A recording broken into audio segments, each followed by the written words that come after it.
नमस्कार, कसे आहेत सगळे? बरे आहेत ना? तुमच्या इच्छा, आकांक्षा, मनोकामना गणपती बाप्पा पूर्ण करू देत आणि तुमचा हा दिवस खूप छान जाऊ दे. तर आज आपण तुकाराम महाराजांचा अभंग ऐकणार आहोत आणि आधी अभंग तुम्हाला वाचून दाखवते, म्हणून दाखवते आणि त्याचा अर्थही सांगते. सर्प विंचू दिसे, धन अभाग्या कोळसे, आला डोळ्यासी कवळा, तेने मळले उजाळा. अंगाचे भोवंडी, भोय झाड फिरती धोंडी, तुका म्हणे नाड, पाप ठाके हिताआड. याचा अर्थ असा आहे की पूर्वजांनी पुरून ठेवलेले गुप्तधन एखाद्या पापी मनुष्याच्या हाती आल्यावर त्यामध्ये त्याला सर्प म्हणजे साप, विंचू, कोळसे दिसतात. जसे कावीळ झालेल्या माणसाला अख्खं जग पिवळं दिसतं. आपल्या शरीराभोवती गोल गोल फिरल्यास भोवतालची झाडं, दगड गोल गोल फिरताना दिसतात आणि आपल्याला चक्कर येते. तुकाराम महाराज म्हणतात, पूर्वी केलेले पाप आपल्या हिताच्या आडवे येते. म्हणूनच आपले जे पूर्वज असतात किंवा आपले जे जे हितचिंतक असतात ते कायम सांगतात की जे काही पाप करताना आधी विचार करा. कारण का आपलं हे जे केलेलं पाप असतं ते आपल्या पुढं कधीतरी आपल्या हिताच्या आड येतं.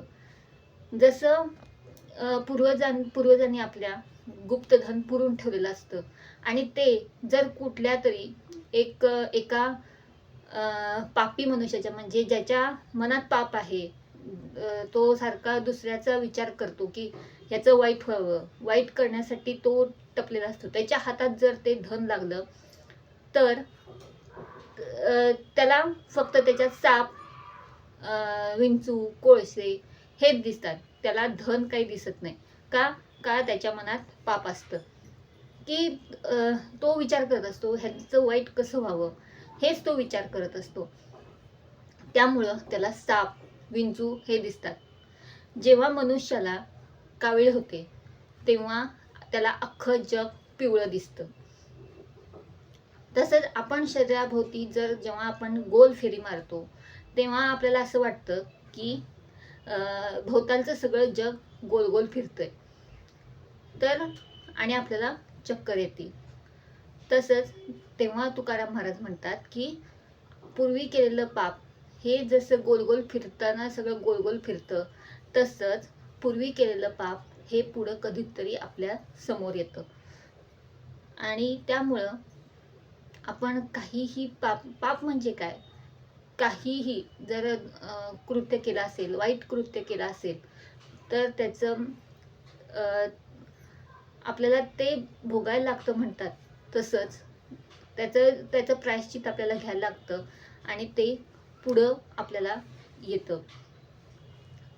तुकाराम महाराजांनी कायम आपल्याला उपदेश केलेला आहे प्रत्येक त्यांच्या अभंगातनं, आणि या अभंगातनं सुद्धा त्यांनी उपदेशच केलेला आहे की पाप कर्म करताना जरा विचार करा आपण काय करतोय आणि आपण जे हे करतोय त्याचं पुढं काय फळ मिळेल आपल्याला, ते विचार करून आपण काम केलं पाहिजे. मनात वाईट भाव ठेवू नका. कारण का प्रत्येक वेळेस चांगलेच भाव ठेवा. दुसऱ्यांचं चांगलं होईल हेच विचार करा. दुसऱ्यांचं कसं वाईट होईल म्हटलं तर आपलं पण वाईट होतं आणि दुसऱ्यांचं चिंताना आपण चांगलं चिंतावं हे तुकाराम महाराजांनी सांगितलंय. कारण का एक म्हण आहे की आपण दुसऱ्यासाठी खड्डा खणला तर आपणच त्या खड्ड्यात पडतो. तसंच आपण जर दुसऱ्यासाठी वाईट चिंतलं तर आपलंही वाईटच होतं. त्यामुळे दुसऱ्याचं कधीच वाईट चिंतू नका. दुसऱ्याचं खरंच चांगलं होईल, तर चांगलं होईल हे चिंता, असं तुकाराम महाराज म्हणतात.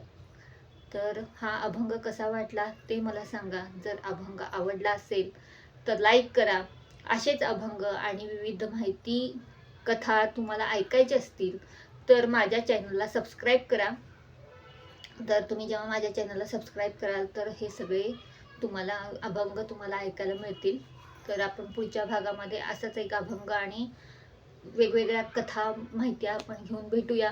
तोपर्यंत मी सांगितलं तसं जप, देवाचं नाम स्मरण करत राहा. आपलं मन उत्साही ठेवा आणि आपल्या मनात चांगले विचार आणा. दुसऱ्यांचं वाईट चिंतू नका. तर आपण पुढच्या व्हिडिओमध्ये नक्की भेटूया. तोपर्यंत पुंडलिक वरदा हरी विठ्ठल, श्री ज्ञानदेव तुकाराम, पंढरीनाथ महाराज की जय.